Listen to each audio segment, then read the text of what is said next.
Good morning, everybody. First off, I want to apologize for being a day late on announcing the winner of the Kratom contest. I don't know. I think I'm losing my mind. Age. But anyway, so I had a lot of entries, and I did the random number generator this morning, and it rolled 567, which makes the winner Mouth Breather. So Mouth Breather, you're the winner. So please contact me through Facebook Messenger or email. AvalonDecker on Facebook and AvalonDecker7@gmail.com for my email, and send me your information and I'll get that sent right out to you. Okay, so with that over with, I want to talk to you guys today about denial and the role that it played in my life, in my addiction, active addiction. And I started taking pain pills in 2001 after I was diagnosed with ovarian cancer.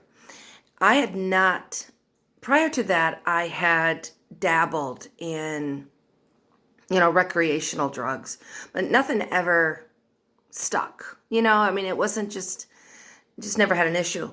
But when I took those pain pills, something happened inside of my body and inside of my mind that was magical. The way it made me feel and how it made me feel like I had no problems. I had no pain inside. It did to me something that, I thought, what have I been missing my whole life?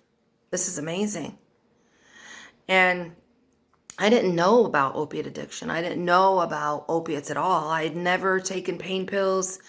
Now, when I had my C-sections in the early 90s, they gave them to me while I was in the hospital. That's what I remember, getting shots of Demerol or whatever. But I don't remember, it being like, oh, wow, what is this? This is wonderful. I don't remember that. Not that it didn't happen. I just don't remember. But when I was given the scripts, big bottles of 180 or whatever it was of Vicodin,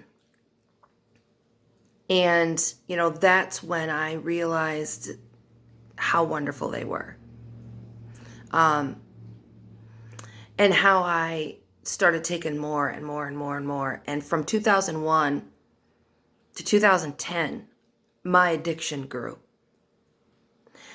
I started, buying them off the street. I started going through a whole month's supply in less than a week. I started snorting them, and I started being introduced to that community of people who took and sold pills. Never in my mind did I ever think it would turn to heroin. That was just never. Heroin was for those people, on the street. Never something I would do. It just wasn't even a thought. Until I couldn't afford the pills anymore. They weren't giving them to me like they used to, the doctors. And I had such an addiction grown to them that I needed more of a supply. I needed something less expensive and with a more of a kick. And so, I had somebody tell me, Avalon, just try heroin. It's the same thing. It's the same thing as opiates are made out of, pills are made out of heroin. And see, but through that whole time, I was in denial about how bad my problem was. I did not think there was an issue, because it was just prescriptions, or I don't know what I told myself, but I sure didn't tell myself I was an addict. That didn't even know.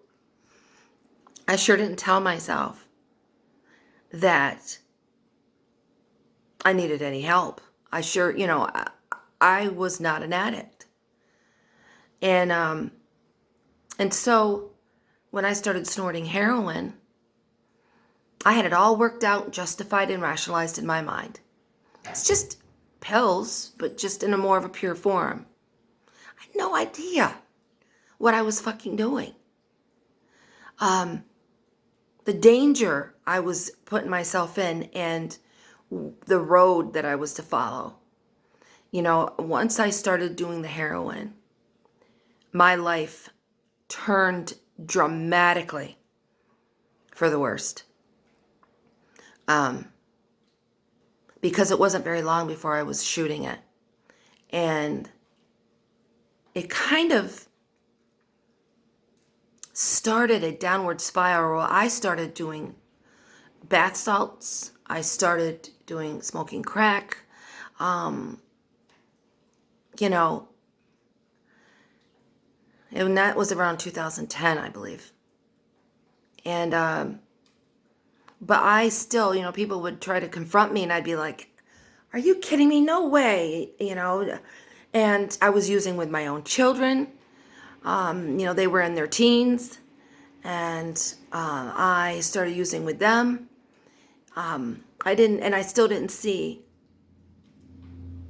how low my addiction had taken me. Even when I started doing things for money, for drugs, sexually, I was not an addict. Like I had said in other videos, like, we get these blinders, like on a horse. You only can see this one certain way, and you cannot see the big picture. And the big picture was, I was in trouble. I was living a lie, and I was living very dangerous and below my morals. And what it took to come out of that denial was my best friend and using buddy got busted, went to jail, and went into recovery. And she changed her life through the AA way of life. I saw myself reflected in her. She was like a mirror. And I saw her, and I was like, look at the way I'm living. Look at how she's changed her life. And look at me.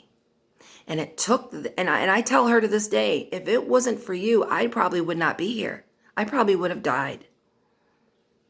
Because I was not able to see myself until somebody I knew that was even worse than me changed her life. And if she could do it, then I could do it. And I was able to see then. But you know what? I still, and when I went to the halfway house, I could not admit I was an addict. My counselor would be like, my name is Avalon and I'm an addict. Say it. No. Because of my pride, because of my denial, I could not admit it. So it took me getting thrown out of the halfway house because I threatened to throw a girl down the stairs because I was off the hook crazy. It took me getting thrown out, going home, overdosing 3 times in 5 months, and coming back with a different attitude. And those blinders of denial were ripped off, and I saw myself, and I was able to admit to myself what I really was. An addict. And my life was in the shitter. And I needed to change it because I had children that now were, that were addicts. I have grandchildren that I don't see. My life, I had nothing. I'd sold all my possessions. I had nothing. So it was time for the denial to be gone. And so, I think we can preach to, if we have friends or family that are in the active life of addiction, until they can see it for themselves, they can't, I don't see that change can happen. I mean, even people that get put on drug court and go to jail, they don't, unless they're willing to change and they're willing to see themselves as they really are, nothing is going to help. We've got to admit to our innermost selves that we need to change. And, it could be something different for everybody. Sometimes jail, like for my best friend. Sometimes an overdose. I mean, not everybody escapes. Most people don't escape addiction. They don't escape. And I consider myself very lucky. And, that I am coming up on 6 years. And if it's possible for me, then it's possible for you. You just got to stop living in denial. And so anyway, all right, that's basically all I want to talk to you guys about this morning. But it's fall is rapidly approaching on here in Western New York, and the leaves are starting to change. And it's my favorite time of year. The fall, Halloween. I'm pagan, so we call it Samhain. That's my pagan religion, and it's just an exciting time. And if you have a chance, I hope you live in a place where you can see the turning leaves, because it's so beautiful. And I'm really lucky and blessed to live in a place where I can experience all seasons. So, all right. Well, I'm going to let you go, and I hope you all are having a good day. Brightest blessings, and God is blessed.